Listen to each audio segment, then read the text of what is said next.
नमः शिवाय। हर हर महादेव।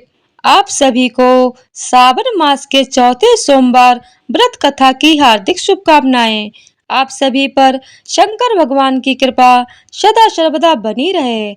आपसे अनुरोध है कि कथा को पूरा अवश्य सुनिएगा।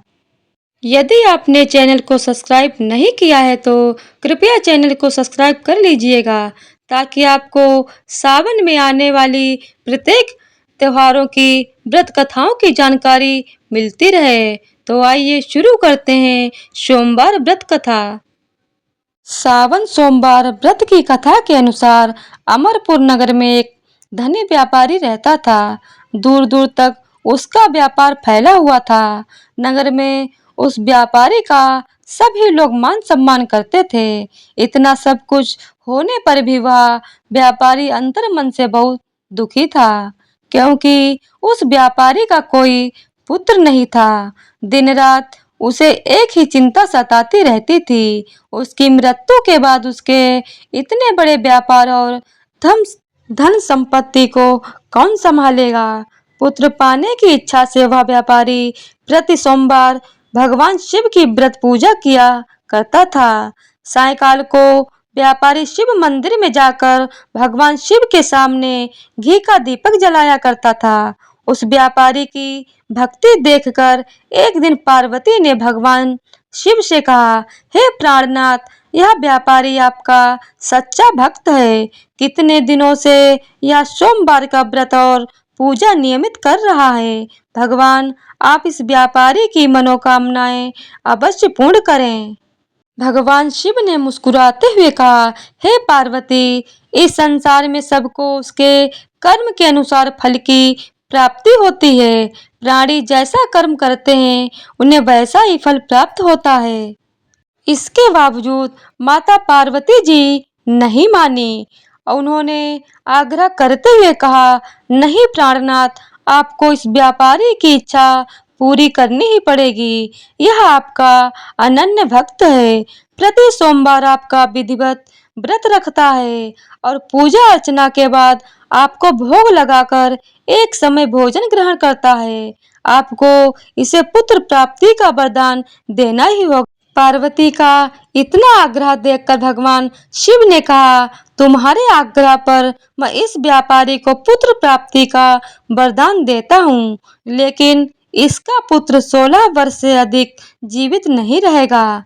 उसी रात भगवान शिव ने स्वप्न में उस व्यापारी को दर्शन देकर उसे पुत्र प्राप्ति का वरदान दिया और उसके पुत्र के 16 वर्ष तक जीवित रहने की बात भी बताई। भगवान के वरदान से व्यापारी को खुशी तो हुई, लेकिन पुत्र की अल्पायु की चिंता ने उस खुशी को नष्ट कर दिया। व्यापारी पहले की तरह सोमवार का विधिवत व्रत करता रहा। कुछ महीने पश्चात उसके घर अति सुंदर पुत्र उत्पन्न हुआ। पुत्र जन्म से व्यापारी के घर में खुशियां भर गईं। बहुत धूमधाम से पुत्र जन्म का समारोह मनाया गया।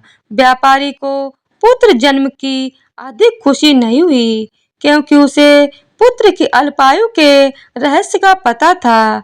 यह रहस्य घर में किसी को नहीं मालूम था। विद्वान ब्राह्मणों ने उस पुत्र का नाम अमर रखा। जब अमर 12 वर्ष का हुआ तो शिक्षा के लिए उसे वाराणसी भेजने का निश्चय हुआ। व्यापारी ने अमर के मामा दीपचंद को बुलाया और कहा कि अमर को शिक्षा प्राप्त करने के लिए वाराणसी छोड़ आओ। अमर अपने मामा के साथ शिक्षा प्राप्त करने के लिए चल दिया। रास्ते में जहाँ भी अमर और दीपचंद रात्रि विश्राम के लिए ठहरते, वहीं यज्ञ करते और ब्राह्मणों को भोजन कराते थे। लंबी यात्रा के बाद अमर और दीपचंद एक नए नगर में पहुंचे। उस नगर के राजा की कन्या के विवाह की खुशी में पूरे नगर को सजाया गया था। निश्चित समय पर बारात आ गई, लेकिन वर का पिता अपने बेटे के एक आंख से काना होने के कारण बहुत चिंतित था। उसे इस बात का भय सता रहा था कि राजा को इस बात का पता चलने पर कहीं वह विवाह से इनकार न कर दें, इससे उसकी बदनामी होगी। वर के पिता ने अमर को देखा तो उसके मस्तिष्क में एक विचार आया। उसने सोचा, क्यों न इस लड़के को दूल्हा बनाकर राजकुमारी से विवाह करा दूं। विवाह के बाद इसको धन देकर विदा कर दूंगा और राजकुमारी को अपने नगर में ले जाऊंगा। वर के पिता ने इसी संबंध में अमर और दीपचंद से बात की। दीपचंद ने धन मिलने के लालच में वर के पिता की बात स्वीकार कर ली। अमर को दूल्हे के वस्त्र पहनाकर राजकुमारी चंद्रिका से विवाह करा दिया गया। राजा ने बहुत सा धन देकर राजकुमारी को विदा किया। अमर जब लौट रहा था तो सच नहीं छिपा सका और उसने राजकुमारी की ओढ़नी पर लिख दिया कि राजकुमारी चंद्रिका, तुम्हारा विवाह तो मेरे साथ हुआ है। मैं तो वाराणसी में शिक्षा प्राप्त करने के लिए जा रहा हूँ। अब तुम्हें जिस नवयुवक की पत्नी बनाकर भेजा जाएगा वह एक आंख से काना है। जब राजकुमारी ने अपनी ओढ़नी पर लिखा हुआ पढ़ा तो उसने काने लड़के के साथ जाने से इनकार कर दिया। राजा ने सब बातें जानकर राजकुमारी को महल में ही रख लिया। उधर अमर अपने मामा दीपचंद के साथ वाराणसी पहुंच गया। अमर ने गुरुकुल में पढ़ना शुरू कर दिया। जब अमर की आयु 16 वर्ष पूरी हुई तो उसने एक यज्ञ किया। यज्ञ की समाप्ति पर ब्राह्मणों को भोजन कराया और खूब अन्न वस्त्र दान किए। रात को अमर अपने शयन कक्ष में सो गया। शिव के वरदान के अनुसार शयनावस्था में ही अमर के प्राण निकल गए। सूर्योदय पर मामा अमर को मृत देखकर रोने पीटने लगा। आसपास के लोग भी एकत्र होकर दुख प्रकट करने लगे। मामा के रोने बिलाप करने के स्वर समीप से गुजरते हुए भगवान शिव और माता पार्वती ने भी सुने। पार्वती जी ने भगवान शिव से कहा, प्राणनाथ, मुझसे इसके रोने के स्वर सहन नहीं हो रहे हैं। आप इस व्यक्ति के कष्ट अवश्य दूर करें। भगवान शिव ने पार्वती जी के साथ अदृश्य रूप में समीप जाकर अमर को देखा तो पार्वती जी से बोले, पार्वती, यह तो उसी व्यापारी का पुत्र है। मैंने इसे 16 वर्ष की आयु का वरदान दिया था। इसकी आयु तो पूरी हो गई। पार्वती जी ने फिर भगवान शिव से निवेदन किया, हे प्राणनाथ, आप इस लड़के को जीवित करें, नहीं तो इसके माता पिता पुत्र की मृत्यु के कारण रो रो कर अपने प्राणों का त्याग कर देंगे। इस लड़के का पिता तो आपका परम भक्त है। वर्षों से सोमवार का व्रत करते हुए आपको भोग लगा रहा है।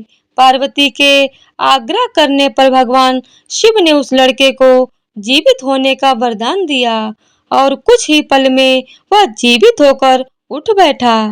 शिक्षा समाप्त करके अमर अपने मामा के साथ अपने नगर की ओर चल दिया।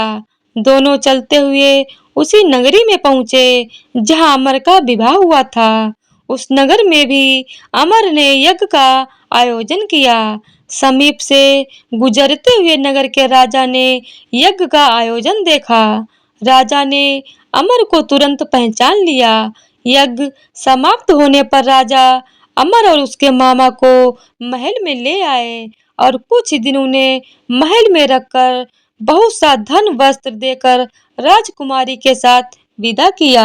रास्ते में सुरक्षा के लिए राजा ने बहुत से सैनिकों को भी साथ भेजा।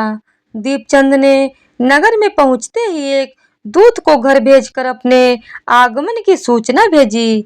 अपने बेटे अमर के जीवित वापस लौटने की सूचना से व्यापारी बहुत प्रसन्न हुआ। व्यापारी ने अपनी पत्नी के साथ स्वयं को एक कमरे में बंद कर रखा था। भूखे प्यासे रहकर व्यापारी और उसकी पत्नी अपने बेटे की प्रतीक्षा कर रहे थे। उन्होंने प्रतिज्ञा कर रखी थी कि यदि उन्हें अपने बेटे की मृत्यु का समाचार मिला तो दोनों अपने प्राण त्याग देंगे।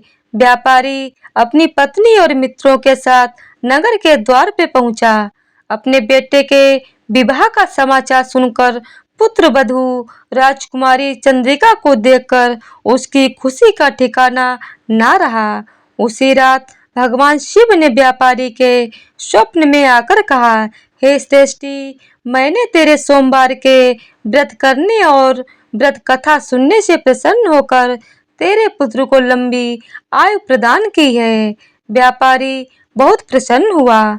सोमवार का व्रत करने से व्यापारी के घर में खुशियां लौट आईं। शास्त्रों में लिखा है कि जो स्त्री पुरुष सोमवार का विधिवत व्रत करते हैं और व्रत कथा सुनते हैं, उनकी सभी इच्छाएं पूरी होती हैं और उन्हें भोलेनाथ का आशीर्वाद प्राप्त होता है। तो बोलिए उमापति शंकर भगवान की जय हो। ओम नमः शिवाय। हर हर महादेव। तो आज की वीडियो आप लोगों को पसंद आई हो तो वीडियो को लाइक, शेयर और चैनल को सब्सक्राइब कर दीजिएगा। धन्यवाद।